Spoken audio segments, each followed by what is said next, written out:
to protect them on the best way. Because of that, I'm trying to send a message to the young people. If you have situation like war is, it's better to be warriors than to be victim. Civilian victim, and you are suffering because you are something what we rudely call collateral damage. So,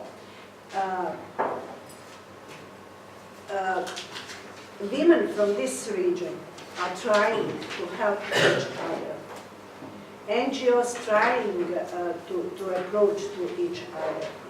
But not so many stories we are able to hear about that. And even we who are just listeners, we feel shame. And this is very painful. How come that I don't have enough power to listen some women and men, and not to feel shame, then to feel force to help them and fight for them. And probably same situation is in Georgia, same situation, and it's so clear that sexual violence is really the most powerful weapon in the world. Why? Because when you destroy human being, you are destroying society. But it's not for 2 or 3, 5 years. It's forever. It's long-term damage. Long-term, and I will say damage with no end. With no end. So I would like to give them prefix survivors, but we have to be really honest and say that they are victims. And I don't know what will be in the future, but for sure, the days that comings and bringing back from Syria families that they are there as a part of ISIL organization will bring to Bosnia, Kosovo, Macedonia, Serbia, and other countries problem of women and children who used to live in one period of life in a very unnatural surrounding, being sexually exploited. Women who use to be married again and again and again, and changing 4 or 5 husbands in the last 4 or 5 years being there. And we don't know what they survive there, or if they will have a chance to speak about that, or if they will have a power to speak about that. And we have to accept them, give them opportunity to live in our societies with that stamps bringing with them. And last night, and in few last months, I'm trying to speak that problem in this region is supposed to be recognized as a regional problem, and we must find regional solution for that. Because sexual abuse is something what is happening daily. So we have to clean our surrounding area from that, but taking small steps in our small fields, sending better picture about that, and be enough brave to speak about that openly.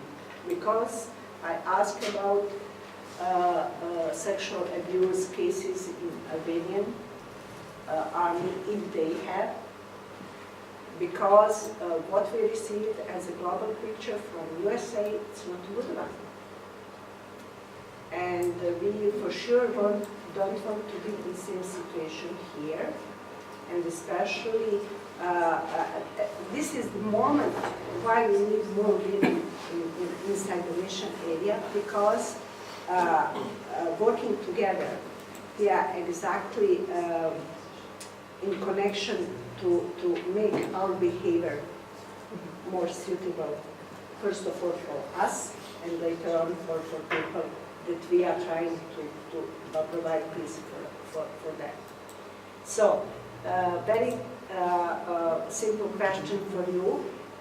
Do you have a data how many of women survived sexual abuse during the wars, 5 wars in Georgia?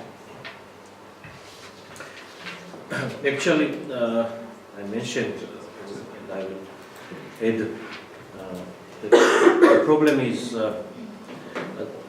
for example, I will go to another issue. For example, international involvement at that time was low in the first wars, because it was some local war after Soviet Union, and intervention from the West was a bit lower to compare with 2008, when there was special meetings of European Union Council, and there was some actions against Russia, some sanctions and whatever in the beginning. So it was less attractive, less attraction to these conflicts. And even in Georgia, when immediately after independence, we are involved in different wars, and with the enemy even bigger than us.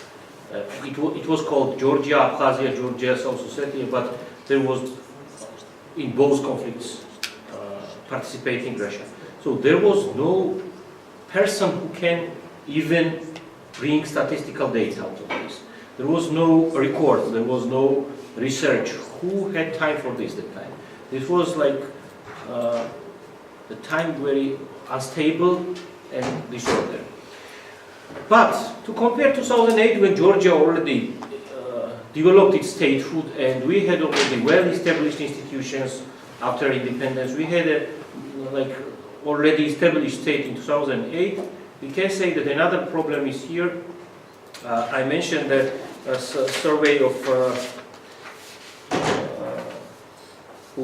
the UN survey on, I will recall them. United Nations Development Fund for Women. They conducted the survey, and out of this survey, abuse of women appeared to, out of oral stories, appeared to be there from the age 12 to 77, within most cases with age 25-35, and no exact data. Even they were not able to collect exact data about the number, about the extent of this violence. And finally, in the conclusions, this survey said that this topic is very sensitive, and there are lots of taboos on this, because women do not speak about the violence, and even men do not want to recall this. And so maybe something not happened, even we forget this. We are forgetting these issues. It happened, but we are not recalling. And women do not go to court, do not appeal, do not speak up, I mean. And they say that even the data we collected, it is the top of the iceberg, because the issue is quite closed, because of culture, because of mentality in the country. So this gives us like impression what happened, but not real statistical data. But I think that even having this already recorded facts gives some picture of the situation without concrete data, but still gives the picture is quite clear. Okay, so we have no more questions. Well, yes, thank you very much, Maya, Icho, for your presentations. And well, see you tomorrow morning, no? Okay.